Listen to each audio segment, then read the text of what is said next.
Everybody, my name is Caden. My name is Jaden. My name is Eli. And I'm Jason. And we are the YHWH and the Torah YouTube channel. We are so glad you are here with us tonight. And we know your time is short. And we're trying to get this together. And Caden started off and he kind of yelled this one, but I think this was good. We're getting it together. We're going to have a good stick. We're going to have a good act, and we're going to make this one. But this is the 613 laws of YHWH, as put together by the somebody else who is, these are not like a list of laws by Yah. And when we are talking about the laws of statutes and commands, they're Genesis, Exodus, Leviticus, Numbers, and Deuteronomy. And that is the laws, commands, and precepts, and the things that our Creator has and does wish for us and for our lives and for the way He wishes us to walk with Him, the way He wishes us to communicate with Him, the way He wishes us to do everything with Him. And so it is important that we go through them and that we know them and that we write them on our hearts, minds, and souls. We should be repeating them. We should be talking to our kiddos about it every single day. We should be applying it to our lives. We should be judging by it. We should be judging others by it, by using the laws of the Torah. So let's get into it, and let's see if we can get through this list at some point. 491, I think I just got smoked. Yeah, I did. Always Google Docs always take you. Google Docs, yeah. Not a lot of RAM on this little tablet we're using, so you guys will get to roll through this list. And how was this list? Was it all jacked up, boys? Yeah, it was some weird stuff today. It is a little very talking about Jewish stuff, and I was like, don't do like you can redeem Jewish maidservants and like, you can sell Jewish people. It was weird. It was weird. Ooh, you could sell people? Is that according to the Talmud or something? I don't know. It was talking about how like the Canaanite will always be your slave forever. But it didn't say that. It said you can be their slave, but you can't oppress. It's like your Canaanite will be your slave forever, and they can never leave from you and stuff. That's what it said. Any Canaanites out there? Goymer, done. Yeah. So, all right. So 491 is where we begin on this whole thing. When a murdered person is found, we discussed this yesterday, is when a murdered person is found in open country and the murder is unsolved, break the neck of a calf by the river valley. Deuteronomy 21:4. And that goes for 492, which is not to work that river, valley, or plant there. Anyone who has it? Alright. And the elders of that city shall bring the heifer down to the wadi with flowing water, which is neither plowed nor sown, and they shall break the heifer's neck there in the wadi. Okay, and then does it say not to work that river? Yes, it says never work that river that has never been plowed or sown. Oh, okay, I see. Okay, 493, same as the next one, Deuteronomy 22:8, and so 494 is the next one. Make a guardrail around flat roofs. Who has it? Deuteronomy 22:8. It says, when you build a new house, then you shall make a parapet for your roof, so that you do not bring blood guilt on your house when one falls from it. Okay, so what's this all about, gentlemen? I think people back in the day, they would like sleep or hang out on the top of the roof. There would be people living there. Yeah, and so this probably there was enough issues that they were. This had to be some law. Yeah, because if you fall off someone's roof, then whoever's house would be guilty. So instead of put like a gate around things so people don't just fall off the roofs.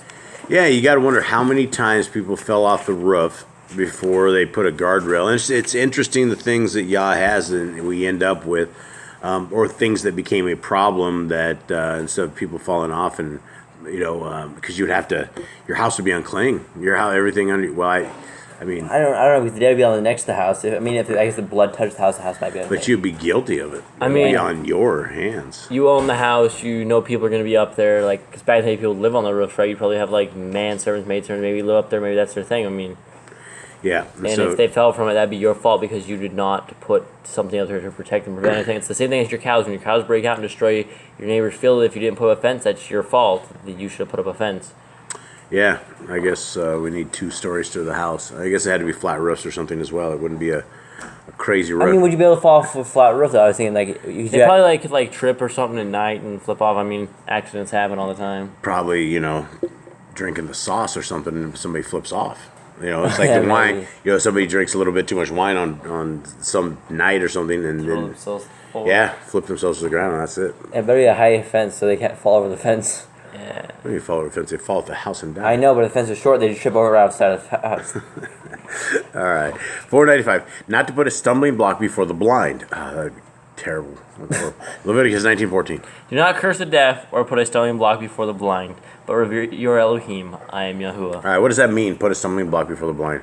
It means like don't trip the blind. I think it would be. I think it's more than just that. I mean, don't. I think it's probably don't mess around with the blind. Don't do something that would not like technically put like your foot out and trip the blind. That is a stumbling block. Yeah, that is absolutely a stumbling block. But I mean, that'd be some evil, cruel stuff to do. Right out the gate. Stone that person that does that. Yeah, absolutely. You don't belong here. That's a monster. You don't belong in this place. Yeah, but I think it's more than that. It's like something else. Maybe stealing from the blind, or we have alarms going off here. Maybe stealing from the blind or something. Just doing stuff they wouldn't be able to defend because they were blind. It would just be a horrible thing. All right, Exodus 23:5. Help another to remove the load from a beast that can no longer carry it. If you see the donkey of him that hates you lying under his burden, and forbear to help him, you shall surely help with him. Yeah, so if you have a dude that you hate and you see his burrow jacked up, you're supposed to help the burrow. It's supposed to be, you don't worry about the thing. It's about, you gotta help the donkey. Animal. Help me, donkey.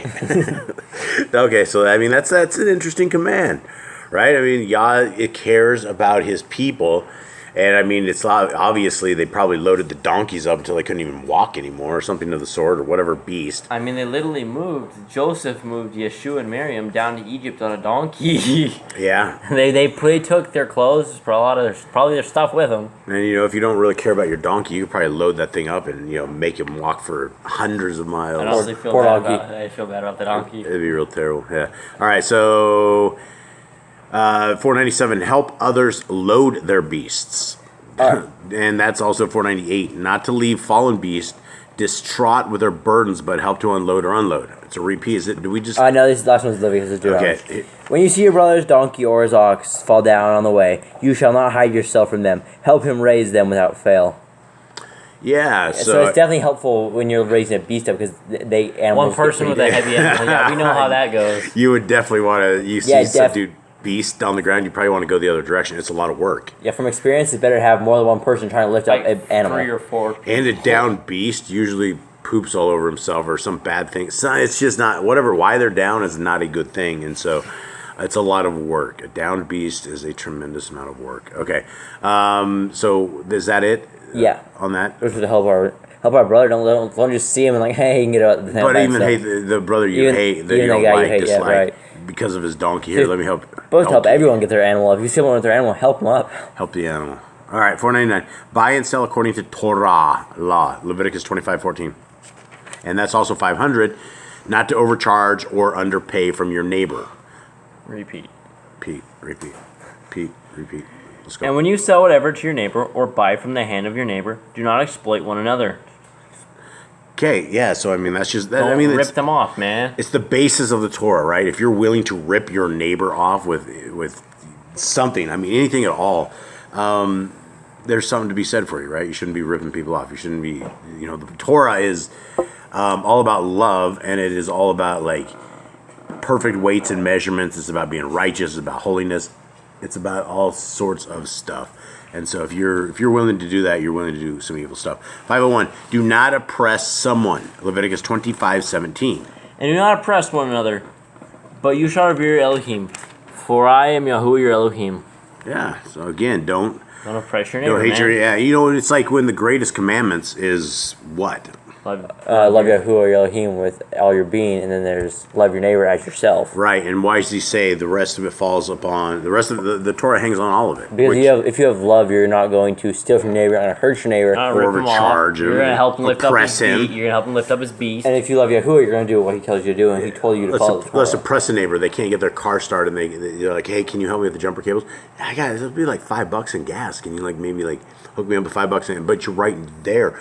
I need some gas, you have to go over there and start the car. So don't oppress them. Don't do that. Okay, 502. Do not sacrifice to other gods. Exodus 22:20. And also 503 is a repeat. Exodus 22:20. Hit it, Sam. Oh. Eli.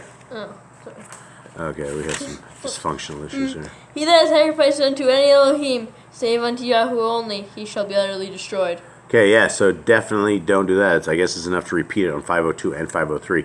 Do not sacrifice to other gods, right? Don't worship other gods. Don't say their names. Don't be affiliated with them. There is one Elohim. He's the Elohim Most High. He's the creator of all things, and he has a son. And the son is the Ben of Adam, and his name is Yahushua. All right, hit it, boys. What do we got the next one? A Hebrew slave shall be released after 6 years. Exodus 21:2. And that takes us to what year? Jubilee. If you obtain an Ivri servant, 6 years he shall serve, and the 7th he shall go out free for nothing. Yeah, so it's released after it's the 7th year. At the end of 6 years, they go out for free. And if they want to stick around and they think you're a good dude, what do? You usually for some reason you pierce their ear. Drive it all through their ear, baby. Yeah, and then they become yours forever because they want to be your servant forever, so they're your servant forever. And if he has a wife? It depends on if you give it to him or if he became your servant with a wife. Okay, and if he became a servant after, then what? So if he had a wife first. Yeah. So if he had a wife before he became your servant, he gets to keep his wife. But if he leaves from you, if you give him the wife, then you get to keep his wife. That sounds a little harsh. Yeah, But there was things like, say he wanted to stay. He's like, I love my wife, love my kids, I love working for you. Drive it all through my ear. And he could stay. Yeah, and then I guess, but you gotta be a good master. It's like respect. It's like a business deal. It's almost like a business thing. It's like at the end of the day, I can do this. You'll take care of me here. It's not a bad deal. All right. So, 505. Not to sell him as a slave is sold. What? Not to sell him as a slave is sold. Okay, that makes sense. Leviticus 25:42. It says. And 43. Read it. Okay. For they are my servants, whom I brought out of the land of Mitzrayim. They are not sold as slaves. Do not rule over him with harshness, but you shall revere your Elohim. Yeah, and so not to work the slave oppressively. So does that say that? Yeah, I said not to work him harshly. 25. Yeah, but I mean, it does give you stipulations to beating slaves and things, and like, don't beat them a certain amount of times and things. Yeah, there was like times when they got into fights and stuff. Yeah, there's laws for slave owners. I mean, these guys are definitely slave owners, so I don't know how that's justified or whatnot, but I guess if somebody ends up as a slave, these are the rules for it. Okay, not to allow a foreigner to work the slave oppressively. Leviticus 25:53. So Uncle John comes in, and he's a foreigner, and he decides he's going to start beating your slaves. Shouldn't do that. He is with him as a yearly hired servant. He does not rule with harshness over him before your eyes. Okay, don't let the foreigner beat up the slaves. Leviticus 25:39, not to have the kinsman's slave do menial slave labor. Right? 539. Is that what this says? Hit it. It says, and when your brother who dwells by you becomes poor and sells himself to you, do not make him serve as a slave. Huh. It says do menial slave labor. It doesn't actually say that. It says, so if he's your kinsman, you're not supposed to enslave him. You're supposed to basically work with you and not for you, I think. Yeah, if you have a job, but I don't think you're supposed to enslave him. Not to have a kinsman. Read that one more time. When your brother who dwells by you becomes poor and sells himself to you, do not make him serve as a slave. So give him a little bit of dignity. Yes. Yeah, I mean, because he's more like your brother. He's your brother. I mean, you wouldn't want to be like, come here, brother. It's more like a worker instead of a slave, I think. Yeah, so hook a dude up. Okay, where are we at here? So 509. Give the slave gifts when he goes free. And the next one. Deuteronomy 15:14, and the next one is Deuteronomy 15:13, which is not to send the freed slave away empty-handed. Okay. And when you send him away free from you, let him not go away empty-handed. You shall richly supply him from your flock, and from your threshing floor, and from your winepress, which Yahuwah has barak you with, you give to him. Yeah, so at the end of 6 years, you're supposed to hook this dude up. If this dude wants to go, you're supposed to. I mean, this guy should have served you well for 6 years. Hopefully, it wasn't some dude you had to beat all the time or something. Because I mean, that's he's a slave. That's what they do is they beat the slaves. They weren't. Their people are owned, right? I'm sure they were nice, and I mean, I'm sure there was some crazy revolt. They fight them back, and I'm not sure they would beat them consistently. Yeah, if I had slaves, I don't think we'd beat them. We'd house them and we'd hook them up and stuff of that nature because I think they'd work a lot better than being beat. I don't think anyone works great being beat. And, at the end of the day, they might club you. Turn your back, you might get lights out forever. Yeah, a few of the slaves might revolt. It's better to have everyone love you and treat everyone well. Because ever heard the story of Moses either? Yeah, so. Where he went in and beat the Egyptian slave driver and killed him. Oh, yeah. Turned around. The guy was turned around. He took a rock, killed him, buried him in the sand. Yeah, because he was killing one of his people of Yisrael. Okay, so let's do 5:11. If a man divorces a woman, she can be redeemed. Exodus 21:8, and repeat of 5:12 is repeat. 5:13 is a repeat. Okay, so that starts in verse 7. This is about female slaves. If a man surrenders his daughter to be a maidservant, she shall not go out as the menservants do. If she please not her master, who has betrothed her to himself, then shall he let her be redeemed. To surrender her into a strange nation, he shall have no power, seeing he has dealt deceitfully with her. Wow. All right, what's it saying? So basically, if she goes out, she can be redeemed by Yahuwah. By Yahuwah? By probably the priest from the nearest relative, like Ruth was. So, one more time. Read that one more time. If a man surrenders his daughter to be a maidservant, she shall not go out as the manservants do. If she please not her master, who has betrothed her to himself, then shall he let her be redeemed. To surrender her unto a strange nation, he shall have no power, seeing he has dealt deceitfully with her. Anyone get another read on this? So basically, if a man divorces the woman with a maid, First it says something about his daughter, right? Yeah, so if he gave her a maidservant, but when he says betrothed, I think that means married. Yeah, right? so if a man gives his daughter away and the guy who married her divorces her or makes him go out from her, it was like a slave. It almost sounded like a slave. I don't know. He sold her. I think that was the guy that married her. I think it was the guy he gave his daughter to. It was talking about. Okay, so she'd be. So if she was to a foreign nation, he can't stop her from doing that because he got rid of her. Yeah, so I don't know. I'm not exactly clear on this one. I mean, Kay, do you have any input on this? I got nothing. Is that just a translation thing?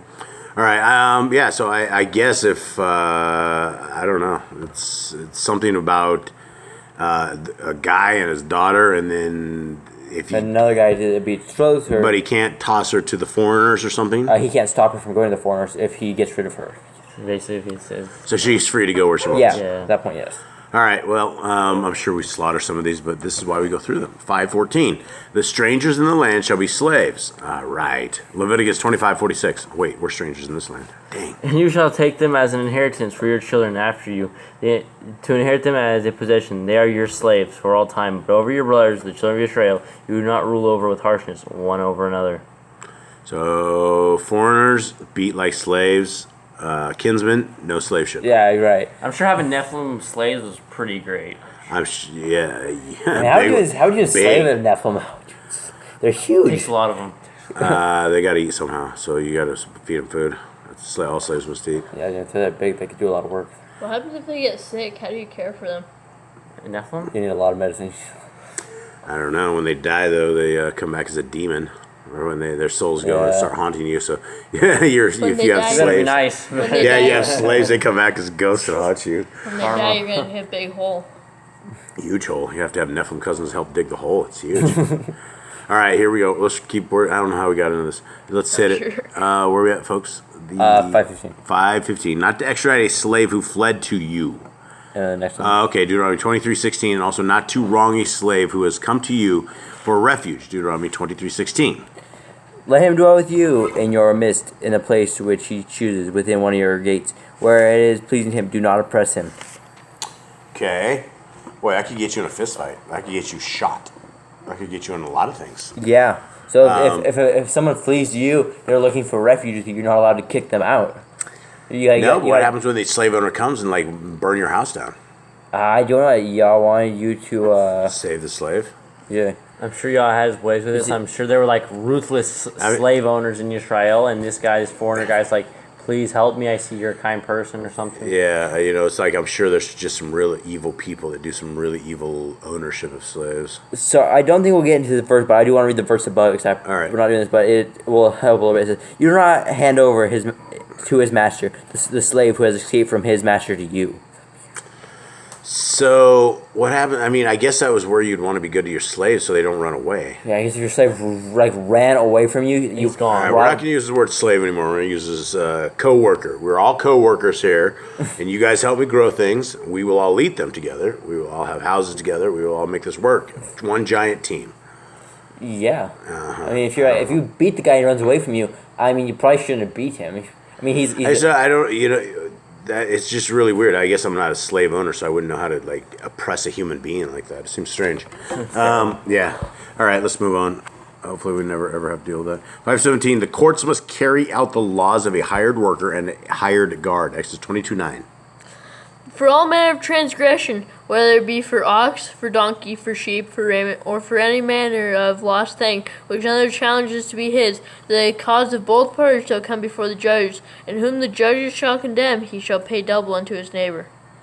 Where's the hired guard come in? I see nothing about that. Is there anything? What is it? The courts must carry out the laws of a hired worker and hired guard. It didn't say that. It said it had to like judge on something, right? Yeah, like whether like something be lost and like and another challenges of hit like So it's his. Somebody like, steals something. The guy says, "Hey, that's mine." kind of like how Solomon and the Ladies, two whatever. ladies who said that the child was both theirs. Right. Okay, yeah, that's interesting, but that doesn't say that. So can you fix that? I mean, it's. I don't, read it one more time. For all manner of transgression, whether it be for ox, for donkey, for sheep, for raiment, or for any manner of lost thing, which another challenges to be his, the cause of both parties shall come before the judges, and whom the judges shall condemn, he shall pay double unto his neighbor. Okay, so I mean, that's basically, you end up with, there's a cloak or something on the ground, you pick up the cloak. and this guy claims it. Yeah, it's mine. No, I bought it. And then you have to come with the witnesses and the wife. So I go, no, I made this. Here's my receipt. Yeah, here's my receipt. This is what I did. Here's the receipt, the sheep shearing that I did for the next door neighbor to make this happen for everyone. Okay, let's roll on. Sorry guys about the dog barking. We're so sorry. We just live with it, and so when the dogs start howling, I start drinking my coffee because it's not such a big thing anymore. I just kind of run with it. Okay, Eli, you're gonna fix that. Yeah. 518. Pay wages on the day they were earned. Deuteronomy 24:15. Give him his wages on the same day, and do not let the sun go down on it, for he is poor and lifts up his being to it, so that he does not cry out against you to Yahuwah. It shall be sin in you. That's very interesting, right? I guess it's very interesting from us being a poor perspective, that Yah absolutely gives it a rip about absolutely everything, and it's like, if you're broke and you're crying out to Yah, I mean, he hears you, and so he does not want somebody who worked not to be able to like buy food or something of the sort. I mean, when you cry to Yah, he hears, and so this became such a thing that it was an actual command that the guy works for you, pay the poor person the wages on the same day, and we used to do that back in the States when we had employees all the time. People would always come to us all the time. Hey, can we get an advance cash? We got some issues going. We were always doing that for people. So, all right, let's roll on. So Leviticus 19:13. Do not delay payment of wages past the agreed time.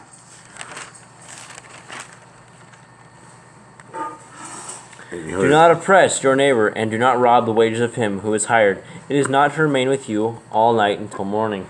Okay, so don't oppress the neighbor, and do not what? Do not hold the money all night long. But what money? The money you owe. The wages. The wages. Oh, the wages. Okay. Okay, so pay wages. So do not delay payment of the wages past the agreed time. Okay, so, and then, if the guy's poor and the guy's starving to death, give him before, he goes home. 520. You can eat your neighbor's grain, but this is it? This is okay, awesome. You can eat your neighbor's grain, but don't cut it down. Deuteronomy 23:25. It says, when you come into your neighbor's standing grain, you shall pluck the heads with your hand, but do not use a sickle on your neighbor's standing grain. Okay, so this is very interesting. So, essentially, you can steal, but you're not stealing if you're hungry. Right, you can take a piece of grain. As long as you don't what? Cut it Cut it down. So what? Eat your fill? Yeah, I mean, you wouldn't, if it's one person or like If it's two you're- people, it wouldn't be eating too much of a big field. Yeah, you're not ripping the guy off. And I mean, one person's sitting there taking and grinding up the grain, and if you're just hungry, you're not going to stay in the guy's field forever. Yeah, he's gonna but grab if a you're handful starving of to death, this is yet another way that Yah's like, here, take care of the poor, take care of the starving. This is the provisions for them. And that's why you left part of your corners open. That's why you didn't clean up everything. Yeah, you're not supposed to glean your fields. You're not supposed to go through the fields and do it twice. You're supposed to leave it for what? The poor The and the widows and the fatherless. And birds. Okay. Remember the birds? It's like everybody gets a little piece of it. Especially on Jubilee years. What's the Jubilee year, Eli? It is the 7th year where you're supposed to let your land rest. Yeah, and so you don't pluck any of it, you don't sow, you don't reap, you just let what grows up naturally just stay there. Yeah, you don't glean anything. Year 1 after Jubilee is going to be a heck of a weed year. It's going to be a problem. Okay, folks. Well, I hope you guys are having fun. See, there's 80 of you guys that are sit out there and hang out with us, and we truly, truly, truly appreciate it, and we love going through these law, statutes, and commands. Somebody mentioned out there that seems like we have a lot of fun doing this. Seems like we have a lot of fun. Yeah. It's a good family time. It's a good family experience. Everybody can do this. Everybody can do this as a family. And we are definitely going to do our very own one of these. We are going to we're going to fight the Jews. And we're going to come up with our own list of law, statutes, and commands that make a far more they make far more sense than what we're looking at right here. And it's going to be in order. And so when we're done with this, we're going to basically start in Genesis. We'll read with you guys. And as we go through Genesis, we will have a little list just like this. And we will see the commands, and we will type the commands in. And then we will end up and see exactly how many commands there really are. And how much, our friends, the Jews, were off on their count here. So that's it, everybody. Hope you guys are good. That is the end of this. Boys, any advice? Keep reading your Bibles and getting closer to Yah. Any advice for the young people out there? Read your Bibles as well. It's very important to know Yahuwah at a young age. When you're older, you can always have him with you. Yeah, and so do you? How often do you guys pray? I try to do it as much as I can throughout the day. When I can remember to pray, I will pray. Do you guys ever try to start praying and then you mind drifts off into nowhere? Yeah, that happens. Yeah, At times. It does happen. And then you try to what do you do at that point? I usually try to go back into the prayer and try to finish it up and try to pray. Do you apologize for? Yeah, I always say, hey, I'm sorry, man. I am so sorry. Went to dreamland.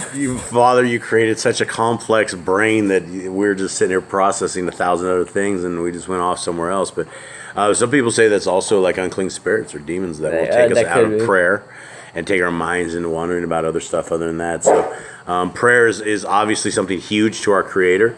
It is our way of communicating.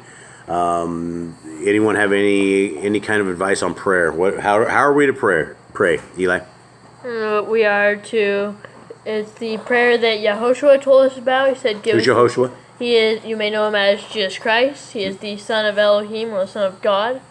He says, "Give us this day our daily bread, and forgive us our trespasses, as we forgive those who trespass against us." And how does it begin again? And give us this day our daily bread. No, how does it begin? Our Father who art in heaven. Yeah, our Father. Hallowed be thy name. Thy will be done. Thy kingdom come on earth as it is in heaven. Thy kingdom come on earth as it is in heaven. It never says we're going to be going up. He says make the kingdom down. Yeah, the Shemaim. And so what does it take? At the end of time, it talks a lot about in the Bible what it takes to make it to the Shemaim. What are some of the qualities of people, what are the characteristics of the people that make the Shemaim? I would say Torah keeper, because he says, when you're on Judgment Day, he says, be gone from me, you workers of lawlessness. So I would say Torah keepers make it. People who believe, it says you have to believe in Yahushua for your sins to be forgiven, because you can't be in sin. Yeah, you can't be in sin. And, I got into a discussion with a gentleman today, and for the first time, I think, ever, instead of them getting tremendously mad at what I was discussing, he said, yeah, hey, I'll tune in for a little bit and talk about this. And it was on Paul's stuff and how people have mistakenly taken the writings of Paul and have applied them and made a doctrine out of them, and they will trump what the words of Yah say. And Brother Shaul did not do that. Brother Shaul did not create a separate doctrine. He did not do any of that. In fact, most of everything he says, he's just quoting stuff, especially in Hebrews. Verse after verse is being quoted out of Isaiah, is being quoted out of Psalms. That's all he's doing is basically re-quoting this. And so he's not saying that we should get off the narrow path. There's a small gate. What is this small gate that we always talk about, folks? It says there's a small gate and enter therein, because wide is the path that leads to destruction. Yeah, and so what is that small gate? That is the Torah and Yahushua. That's like entering. That's like your life. You enter through that gate. Small gate is salvation through our Messiah, right? And then there's a path. Is this the path that leads to life? Is it narrow or is it broad? It's narrow. It's really easy to follow the path and fall into sin. Because broad is the way that leads to destruction. And what does it say at the very end of that little section right there? Most will fall. Does it say most will find it? Most will get in? Few will find Few it. will find it, and many are called, but few are chosen. So it's like Yeah, many don't find it. There's many verses that tell us that it is very hard to find salvation. It's very hard to be saved. And so if it is hard, and this is what Paul talks about, if it's hard for the righteous to be saved, who can be saved? Who can be saved? And so it talks about, Messiah says, the people that enter the kingdom are like what? Children. children. Yeah. Yeah, children. And you have to, what does that mean? Does that mean you're a baby, or what does it mean? It means you gotta believe like a child, because children can believe they can have superpowers. They believe they can fly. They believe anything you'll tell them. So if you believe like a child believes, then you will make it in. Caden, do you believe in our Creator? Yes, Why? because everything points to him. There is a reason for everything he has done. It only makes sense that he is out there watching over us. We are told, Eli, that our civilization, our world began with a giant explosion, and out of that explosion, we are sitting here now talking based upon millions and millions, if not billions, of years of evolution. Where did the explosion come from? It's the Big Bang. It just happened. The Big Bang, it Something happened. has to cause the explosion, and whatever those things were, something had to have created something. So there had to have been creator of something. Something created something, and the only account that we have for anything is in the Torah. Yeah, the Bible. And you can't dispute that. There's been a flood. There's been all sorts of stuff. I mean, all the way to our Messiah. The Bible is a historical account. That's why it gives us genealogies all the way to our Messiah, all the way to the end. We know who everybody's kid is and everybody's grandfather is, and they give it down the line. And so it's very important we know the stuff, that we read it. Gentlemen, thank you very much. Everybody out there, thank you guys very much. Much love to everybody out there. Huge hug from the Boss Clan, and paws up to everybody.